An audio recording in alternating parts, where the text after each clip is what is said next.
রাত ১টার মধ্যে ঢাকা সহ দেশের ৯ জেলার উপর দিয়ে ঘন্টায় সর্বোচ্চ ৭ কিলোমিটার বেগে ঝড় বয়ে যেতে পারে বলে পূর্বাভাস দিয়েছে আবহাওয়া অধিদপ্তর।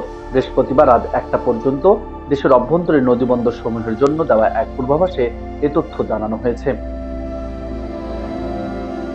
পূর্বাভাসে বলা হয়েছে, রাজশাহী, পাবনা, যশোর, কুষ্টিয়া, ফরিদপুর, ঢাকা, ময়মনসিংহ, কুমিল্লা এবং সিলেট অঞ্চল সমূহের উপর দিয়ে দক্ষিণ অথবা দক্ষিণ পূর্ব দিক থেকে ঘন্টায় ৪৫ থেকে ৬০ কিলোমিটার বেগে অস্থায়ীভাবে দমকা হাওয়া অথবা ঝড়ো হাওয়া, বৃষ্টি অথবা বজ্রসহ বৃষ্টি হতে পারে।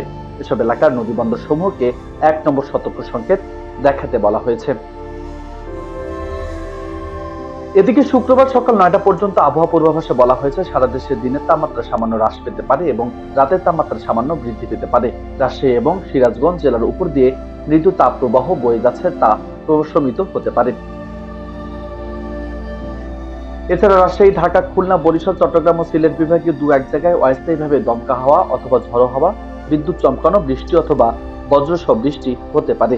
সেই সঙ্গে কোথাও কোথাও বিক্ষিপ্তভাবে শিলাবৃষ্টিও হতে পারে।